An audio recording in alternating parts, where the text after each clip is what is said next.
and a very warm welcome. I am Gursheen Galan and you're watching Firstpost. In the next few minutes, I get you the top 40 updates from around the world, only here on Fast and Factual. Let's get started. India's envoy to Moscow stated in an interview that New Delhi will continue purchasing crude oil from wherever it secures the best deal, including Russia. This is to safeguard its energy security. The envoy stressed that trade is commercial and vital for 1.4 billion Indians. The remarks follow US criticism of discontinued Russian crude imports and Washington's decision to double tariffs on Indian goods to 50%, including a 25% duty tied to oil purchases. Fijian Prime Minister Stichiweni Rabuka met Prime Minister Narendra Modi in New Delhi during his 4-day visit to India. The two leaders announced measures to boost cooperation in defence, security, health and climate action. India will assist Fiji with maritime training, cybersecurity and disaster response. Prime Minister Modi also unveiled plans for a 100-bed super speciality hospital in Suva. Both leaders reaffirmed their commitment to renewable energy under the International Solar Alliance and disaster resilient infrastructure partnerships. Now moving to West Asia, thick smoke rose over Gaza City on Monday following heavy Israeli air and ground strikes overnight. Residents reported continuous explosions in Zaytun and Shejia, while tanks shelled homes and roads in Sabra and demolished buildings in Jabalia. The Israeli army said its forces had returned to Jabalia to dismantle tunnels and prevent Hamas militants from regrouping, paving the way for expanded combat operations. This comes after Israel approved a plan of seizing Gaza City. At least 6 people were killed and 86 injured in Israeli strikes in Yemen's capital Sanaa. Strikes hit a central building, a fuel depot and 2 power stations, one of which had already been targeted last week. Israel said the attacks were in response to repeated Houthi strikes against its civilians. Israeli Prime Minister Netanyahu stated that the Houthis would continue to pay a heavy price for its aggression against the state of Israel. Continuing in West Asia, Iran will hold a new round of nuclear talks with Britain, France and Germany on Tuesday in Geneva. The meeting, also attended by the European Union, will take place at the level of deputy foreign ministers. It will be the second round of discussion since Iran's 12-day war with Israel in June. Talks follow Iran's suspension of cooperation with the UN nuclear watchdog, citing the agency's failure to condemn US and Israeli strikes. Indonesia and the United States launched their annual Super Garuda Shield military exercises with participation from 11 allied nations. The drills, running until September 4, will take place in Jakarta, Sumatra and the Riau Archipelago. Over 5,400 troops from Indonesia, the US, Australia, Japan, Singapore, France, New Zealand, Britain and others are taking part, with India, Papua New Guinea and East Timor sending observers. Activities include cyber defense, staff training and live fire drills. According to Bangladesh's interim leader Mohammad Yunus, the nation has no capacity to allocate further resources for its 1.3 million Rohingya refugees. Hosting refugees has severely strained the country's economy, environment and the governance, he noted, urging the international community to develop a roadmap for their safe return to Myanmar. His remarks coincided with the 8th anniversary of the mass exodus in 2017, when over 700,000 Rohingya fled to Bangladesh. Refugees in Cox's Bazar marked the day as Rohingya Genocide Remembrance Day, staging rallies calling for repatriation. France summoned US Ambassador Charles Kushner to its foreign ministry on Monday after he accused President Emmanuel Macron of failing to act against rising anti-Semitism. France's foreign ministry rejected the allegations as unacceptable, saying authorities are fully mobilized to combat anti-Semitic acts since Hamas's October 7 attack. It also accused Kushner of breaching international law and interfering in France's internal affairs, calling his claims damaging to Franco-American trust. Cambodia's parliament passed a law that allows authorities to strip citizenship from individuals accused of colluding with foreign powers. The legislation was unanimously approved by 120 lawmakers, including the Prime Minister of the country. Critics warned the vaguely worded law could be misused to silence dissent, restrict political debate and target individuals based on ethnicity or activism. The bill also permits revocation of citizenship for actions deemed harmful to national sovereignty, territorial integrity and security. Japanese Prime Minister Shigeru Ishiba's approval rating have risen sharply 1 month after his party's poor performance in upper house elections. A poll by a Japanese newspaper showed his cabinet approval at 39%, up by 17 points from July. At least 50% respondents now prefer Ishiba to remain in office, while 42% want his resignation. Two other similar surveys, including one by Kyodo News, also recorded gains for Ishiba, with support rising to 35.4% and 33% respectively. The recovery marks the first time Ishiba's approval has exceeded 30% since February. On to climate news now. Typhoon Kajiki made landfall in Vietnam with winds near 140 kilometers per hour on Monday. In the hours before landfall, parts of the country were battered by strong winds and heavy rain. Authorities evacuated over 500,000 people and shut airports, schools and shops. Earlier, the storm slammed China's Henan Island with powerful winds and heavy rain. Emergency crews cleared debris as power lines snapped and at least 20,000 residents were evacuated. In India, Delhi NCR woke up to rainfall on Monday, bringing much-needed relief from the heat and humidity. However, the showers also led to waterlogging and traffic disruptions in several parts of the region. Meanwhile, Mumbai, the country's financial capital, witnessed heavy downpours with continuous showers reported for the last 2 days as well. The rainfall caused severe waterlogging in multiple areas. The Weather Office has issued an orange alert for South Mumbai and Navi Mumbai, warning of more rain starting Tuesday. A high alert has been issued in Pakistan's Punjab following heavy floods warning. Officials said at least 20,000 people have been evacuated from the province since Saturday. More than 120 people have died across Punjab over the past 6 weeks as relentless monsoon rains and flash floods continue to batter Pakistan. Emergency operations are underway across multiple districts with a fresh monsoon spell forecast until August 27.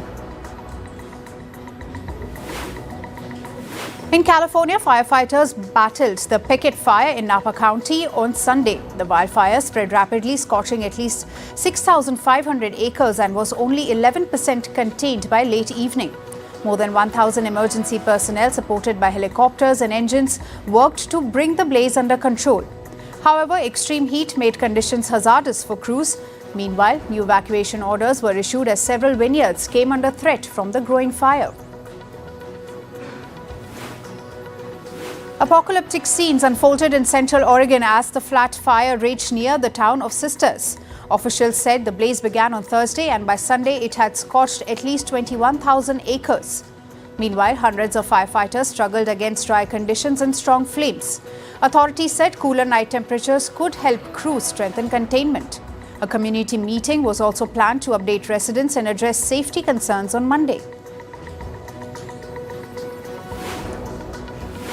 On to business and tech news now. Asian share markets rose earlier today as investors gave a cautious welcome to the likely resumption of US interest rate cuts.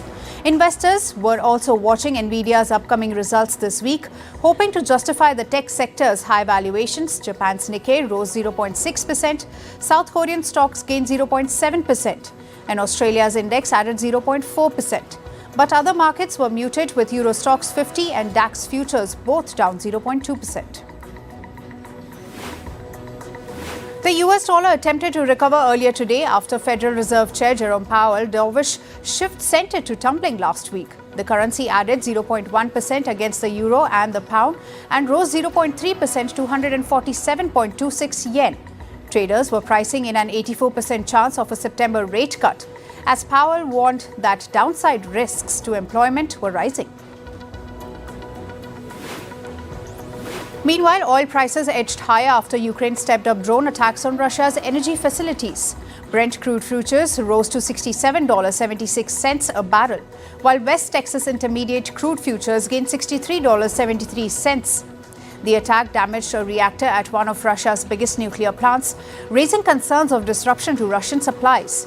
Expectations of a US interest rate cut also buoyed the outlook for global growth and fuel demand. Chinese property giant Evergrande was delisted from the Hong Kong Stock Exchange, ending more than 15 years of trading. The company was once valued at over $50 billion, but collapsed under the weight of $300 billion in debt. A court had ordered the company to be shut down earlier this year after it failed to repay creditors or offer a workable plan. Keurig Dr. Pepper closed in on an $18.38 billion deal to buy Dutch coffee company JDE Peet's, reports suggested. The merged company was planning to later separate its beverage and coffee units, and a deal could have been announced as early as earlier today.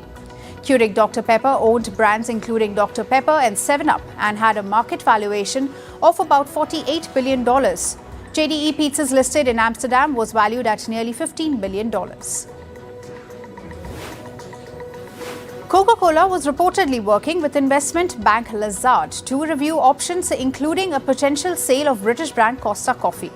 Reports suggested that the company has held initial talks with potential bidders, including private equity firms. Coca-Cola had acquired Costa in 2018 for more than $5 billion to strengthen its global coffee business. In a quarterly call with investors last month, the Coca-Cola CEO James Quincey hinted at changes to Costa's operations. Swedish fashion retailer H&M opened its first store in Brazil over the weekend. The company also launched online operations in the country, where it was already producing shoes and beachwear locally. H&M said it was preparing to open 3 more stores in the Sao Paulo state in the coming months.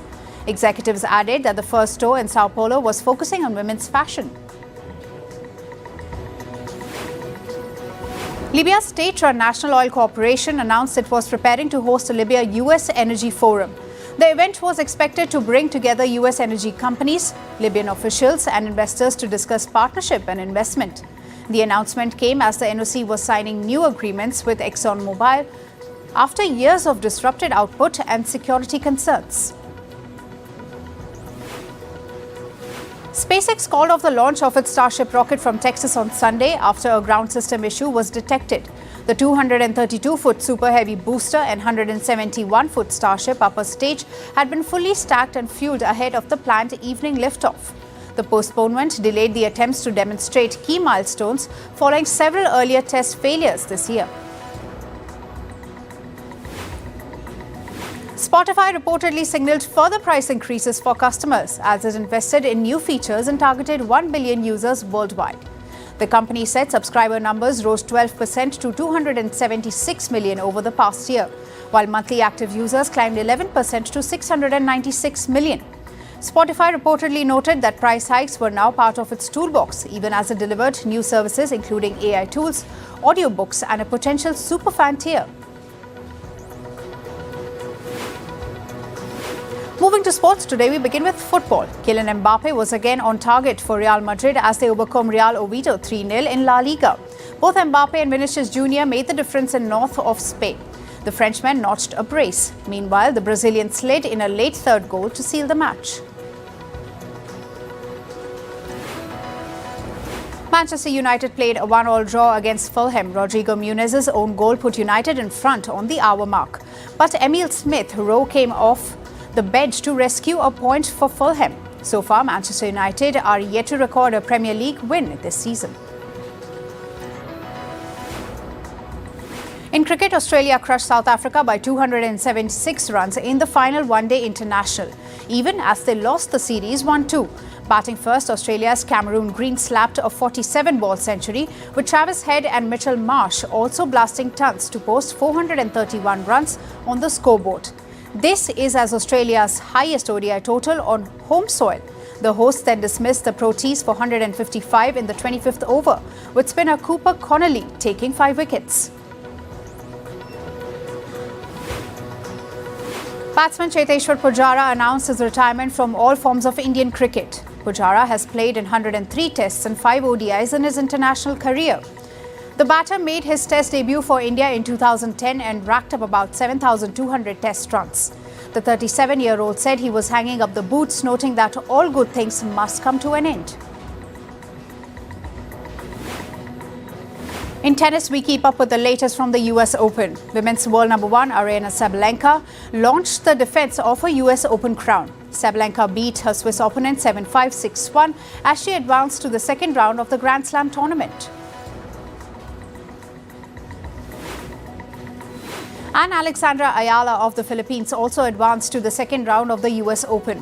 The 20-year-old recovered from a 5-1 deficit in the deciding set to beat Clara Towson 6-3, 2-6, 7-6. With this, she became the first player from the Philippines to win a Grand Slam singles match.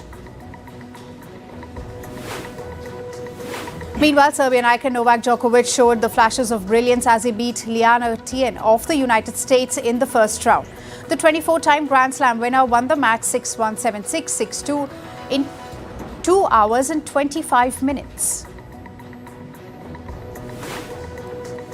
2021 US Open champion Daniil Medvedev crashed out in the first round. Medvedev lost 6-3, 7-5, 6-7, 0-6, 6-4. Facing match point against Frenchman Benjamin Bonzi, chaos erupted when a cameraman walked onto the court mid-serve. The umpire's decision to replay the point sent Medvedev into a meltdown and the match into a 6-minute delay. Bonzi finally closed the match with a 5-set win. A frustrated Medvedev reacted by smashing his racket. In badminton, star Indian shuttler Lakshya Sen will kick off his World Championship campaign against the world number one Shah Yiche. Ahead of the clash, the Indian shuttler said he will treat the match like a final. Sen returns to the same badminton venue in Paris where he lost his Olympic semi-final match last year. The Olympic Council of Asia says that preparations for the 2029 Asian Winter Games in Saudi Arabia are on schedule. This after reports claim Saudi Arabia was struggling to deliver the ski resort venues for the events on time. Following these reports, South Korea and China had emerged as potential replacements. And finally, updates from the world of showbiz. An assistant director on Netflix's hit show Emily in Paris died suddenly while filming for season 5 in Venice. According to reports, he collapsed in front of colleagues as they prepared for a scene. On-site medics and the show's medical staff attempted to revive him, but he died at the location. Paramount Television Studios confirmed his death, calling it a tragic loss for the production. Filming has been temporarily suspended. Jerry Adler, the stage veteran who found late life fame on television with his role in The Sopranos, has died at the age of 96. His death was confirmed over the weekend by Riverside Memorial Chapel in New York, though no cause was disclosed. He built a decades-long career behind the curtain before stepping into the spotlight. Netflix's animated musical K-pop Demon Hunters is topping the North American box office with an estimated $18 to $20 billion opening weekend. The sing-along fantasy film about a K-pop girl group battling demons with music screened in 1,700 theaters. A rare wide theatrical release for Netflix. Industry estimates suggest more than 1,100 sold-out shows contributed to its strong debut. The Warner Bros. Horror film Weapons is closing in on the $200 million milestone worldwide, with current earnings at $199.4 million. Over the weekend, it collected $13.2 million from 74 international markets, bringing overseas totals to $83 million. In the US, the film has earned $115.9 million. Top markets include the UK, Mexico, and France. Made for just $38 million, the R-rated original horror has become a strong commercial success. And Kevin Jonas delivered his first ever solo performance during the Jonas Brothers' Greetings from Your Hometown tour stop in Boston over the weekend. The 37-year-old performed a song titled Changing, marking a milestone in the two-decade career largely shared with his brothers Nick and Joe. Jonas admitted he was nervous before taking the stage, but the heartfelt performance quickly went viral on social media, with fans praising his confidence and vocals.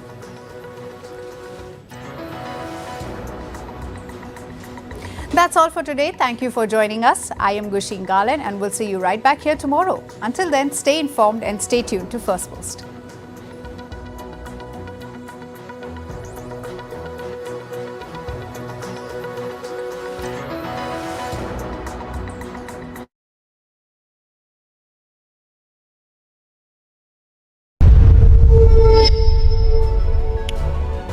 Hello, Namaskar. This is Firstpost, and you're watching Vantage with me, Palki Sharma.